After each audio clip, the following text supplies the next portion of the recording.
Hi friends, நிறைய பேருக்கு சளி பிடிச்சுக்கிட்டு இந்த பனிக்காலங்கள்ல ரொம்பவே அவஸ்தைப்படுவாங்க இல்லையா? இந்த வறட்டு இருமலை, சளி இருமலை கியூர் பண்ணக்கூடிய ஒரு எஃபெக்டிவான ரெமடியை தான் இந்த வீடியோல நம்ம பார்க்க போறோம். இதுக்கு நம்ம முதல்ல ஒரு கிளீன் பவுலை எடுத்துக்கலாம். இதுல 1 டேபிள் ஸ்பூன் அளவுக்கு சுத்தமான தேனை பயன்படுத்துங்க. தேன்ல அதிகமான மருத்துவ குணங்கள் இருக்கு அப்படிங்கறது நம்ம எல்லாருக்குமே தெரியும் இல்லையா? தேன்ல இருக்கிற ஆன்டி ஆக்சிடென்ட், ஆன்டிபயாட்டிக் குணங்கள் நம்ம உடல்ல இருக்கிற நச்சு கிருமிகளை வெளியில அனுப்பும். வறட்டு இருமல், நெஞ்சு சளியையோ கியூர் பண்ற சக்தி இந்த தேனுக்கு இருக்குதுங்க. தொண்டை கரகரப்பு, தொண்டை இன்ஃபெக்ஷன், தொண்டை புண், இது எல்லாத்துக்குமே இந்த தேன் ரொம்ப நல்லதுங்க. இந்த தேன் கூட 1/4 சிட்டிகை அளவுக்கு ஏலக்காய் பொடியை சேர்த்துக்கலாங்க. ஏலக்காயை மிக்ஸி ஜார்ல போட்டு பவுடரா பண்ணி நைஸா சளிச்சு எடுத்திருக்கேங்க.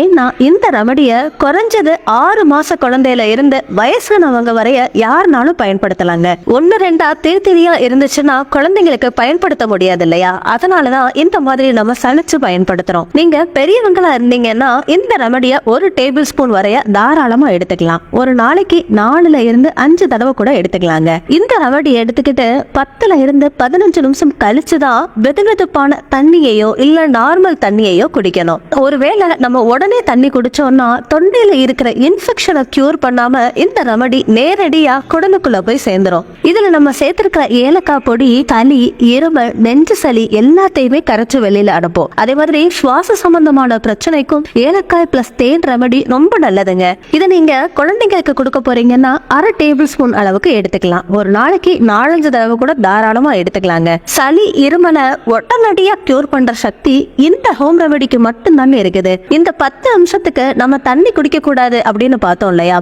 இந்த 10 நிமிஷத்துல நம்ம வாயில ஊறுற எச்சில், அதாவது உமிழ் நீரை நல்லா மெழுங்கணுங்க. இதுல இருக்கிற ஆன்டி பாக்டீரியா தொண்டை கரகரப்பு, இன்ஃபெக்ஷன், தொண்டை புண், தொண்டை வறட்சியையும் நீக்கக்கூடியதுங்க. உங்களுக்கு வறட்டு இருமல் அதிகமா இருந்துச்சுன்னா நம்மளோட உமிழ் நீரையே நம்ம அதிகமா மெழுங்குறப்போ வேகமா கியூர் ஆகுங்க. பொல்யூஷன், தூசுனால ஏற்படக்கூடிய நுரையீரல் பாதிப்பு, சுவாச சம்பந்தமான பிரச்சனைக்கும் இந்த ஹோம் ரெமடி ரொம்ப நல்லதுங்க. இந்த மழைக்காலங்கள்ல, குளிர்காலங்கள்ல இருமல், சளி எல்லாருமே சந்திக்கிற பிரச்சனை தாங்க. அதோட இந்த ரெமடி நம்ம உடல்ல இம்யூனிட்டி, அதாங்க நோய் எதிர்ப்பு சக்தியை அதிகப்படுத்துது. இல்லங்க எனக்கு இந்த ரெமடி பண்றதுக்கு கூட டைம் இல்ல அப்படிங்கிறவங்க ஏலக்காயோட விதை இருக்கும் இல்லையா, அது கூட மென்னு சாப்பிடலாங்க. இருமலுக்கு ரொம்ப நல்லது. இல்லாட்டி இந்த ஏலக்காய் விதைய பொறுமையா உமிழ் நீரோட மெல்ல கலந்து மென்னு சாப்பிடுங்க. வாய் துர்நாற்றம் பிரச்சனை கம்ப்ளீட்டா கியூர் ஆகும்.